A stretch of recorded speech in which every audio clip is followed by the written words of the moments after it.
Hi there. One of my most favorite lessons that I did last year, I had a lot of them, but this one really stood out to me because it was at the very beginning of the year. This is one of the lessons I chose at the beginning of the year, was second grade. And it was titled Moonlit Midnight. And it's focused on value, but it also was collage. And I decided to use Eric Carle as the artist that I wanted to focus on for this lesson. I try to focus on an artist that does something similar to what we'll be doing, what we'll be learning about. And so I read them the book, Papa, what was it? Papa, Please Get Me the Moon. And it like fit perfectly with this lesson that I got off the Art of Ed. And I created this little Google slide. Usually I have a simple Google slide, and it read the book at the very beginning. And I like doing that because while the book's being read to them, I could set up all the materials that they would need to not waste time of them transitioning. So I had all that ready. They read the book. We talked about value. We used the video on value, and the kids loved it. They sang parts of it, and then we created the background. And I showed them first how to paint value. And here's my teacher. You can't really see it on this one because it got covered, but the background was this dark. It went from dark blue to light blue in the background to create the night sky. And the kids did that for the first lesson, and this took about 2 lessons.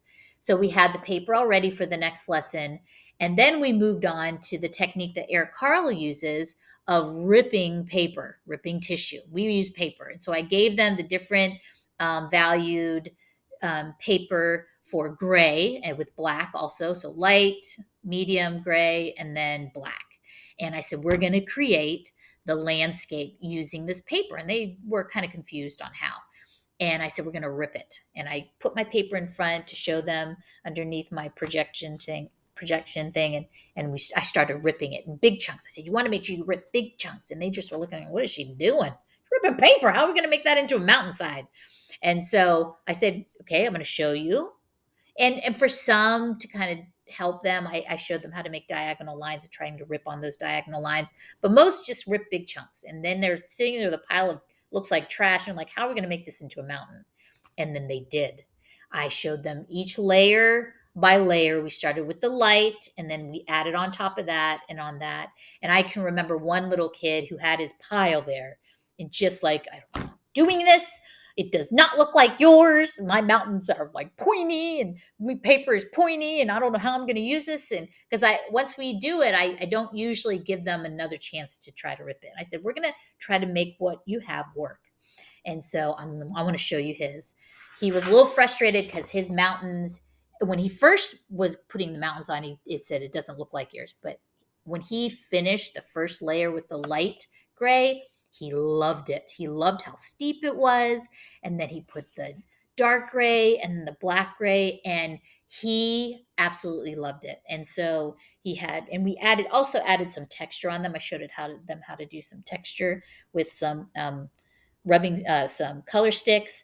And then we did the oil pastels to create the tree line, and some, you can't really see it, but there's a little deer there, and they added faces to their moon. And so we just kept adding to it. We looked at what Eric Carle did and kind of took elements from what he did, and they were very, very creative with it. This is another little girl.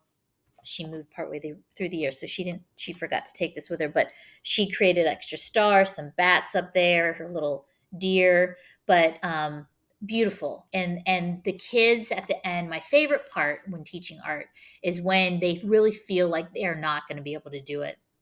And they see this, what's in front of them, and they're like, how are we going to create anything from this? And then they do it. And then seeing the confidence and the satisfaction that they have, that they were able to take these things, these simple ripped pieces of paper, and create something was like the best thing. And that's why I really loved this lesson, because I could literally see the shift in the students of feeling like they couldn't do anything and couldn't do the lesson at all, to conquering it at the end and just being so confident, and literally as they walk past their pictures in the hall, pointing to theirs and showing it off and being so excited.